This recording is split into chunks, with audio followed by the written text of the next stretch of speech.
చేయాలనే ఉద్దేశంతో బడి పిలుస్తోంది కార్యక్రమం ముమ్మరంగా రాష్ట్ర వ్యాప్తంగా జరుగుతుంది. అందులో భాగంగా మన తిరుపతి జిల్లాలో 36 మండలాల్లో 36 రోజుల పాటు ప్రచార రథం ఏర్పాటు చేసి మనం బడి పిలుస్తుంది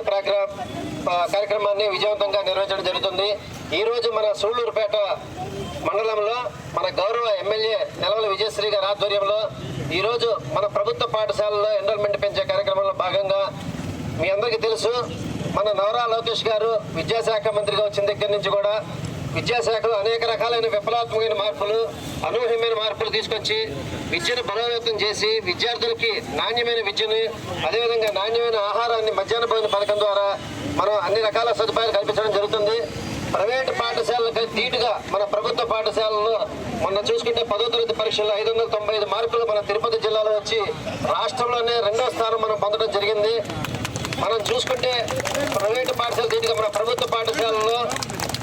క్వాలిఫైడ్ టీచర్స్, ఎక్స్పీరియన్స్ టీచర్స్ ఉంటారు. అదేవిధంగా క్లాస్ రూమ్స్ కానీ, తర్వాత మనం ప్రవేశపెట్టే పథకాలు కానీ, తల్లికి వందనము, మధ్యాహ్న భోజన పథకంతో పాటుగా ఐఎఫ్పి ప్యానల్స్ ప్రతి క్లాస్ రూమ్లో ఏ కార్పొరేట్ స్కూల్లో కూడా లేని విధంగా మన ప్రభుత్వ పాఠశాలలో ఐఎఫ్పి ప్యానల్స్, స్మార్ట్ టీవీలు పెట్టి డిజిటల్ క్లాస్ రూమ్స్లో పిల్లలకి ఒక టాపిక్ అయిన తర్వాత సమ్మరీ వీడియోస్ చెప్పడం కానీ, అదేవిధంగా మద్రాసు ఐఐటి వారి సారథ్యంలో విద్యాశక్తి ప్రోగ్రాం కండక్ట్ చేయడం కానీ, అదేవిధంగా మన ప్రభుత్వ పాఠశాలలో చదివే విద్యార్థులకి వొకేషనల్ మామూలు ఎడ్యుకేషన్తో పాటుగా వొకేషనల్ ఎడ్యుకేషన్, మోరల్ ఎడ్యుకేషన్ చెప్పి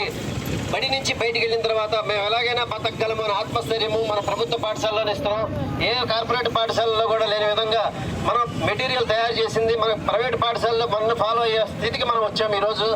ఈ కార్యక్రమాలన్నిటికీ కూడా మనం అన్ని తల్లిదండ్రులందరికీ తెలియజేసి ప్రభుత్వ పాఠశాలలో విద్యార్థులను ఎక్కువగా చేర్పించి ప్రతి విద్యార్థికి కూడా ప్రభుత్వం నుంచి అమలయ్యే ప్రతి పథకాన్ని కూడా ప్రతి విద్యార్థికి అందేటట్లుగా మనం చేయాలి. ఈ విజయాలన్నిటి కూడా మనము మన తిరుపతి జిల్లాలో ప్రతి పాఠశాలలో కూడా ఎన్రోల్మెంట్ పెంచి రాష్ట్ర స్థాయిలోనే మొదటి స్థానంలో మనం పెట్టి, రాష్ట్రంలోనే మొదటి స్థాయిలో పెట్టి మన విద్యాశాఖ మంత్రి యొక్క ఆలోచనల్ని మనందరము తూచా తప్పకుండా మనం పాటించి మన ప్రభుత్వ పాఠశాలను బలోపేతం చేయాలని కోరుకుంటూ ఈ కార్యక్రమాన్ని ఉద్దేశించి మన గౌరవ ఎమ్మెల్యే గారిని మనల్ని వారి యొక్క సూచనలు, సలహాలు మనందరికీ ఇచ్చి మన ప్రభుత్వ పాఠశాలను బలోపేతం చేసే విధంగా మనకి సలహాలు ఇవ్వాల్సిందిగా కోరుచు మేడం గారికి ధన్యవాదాలు తెలియజేసుకుంటాం.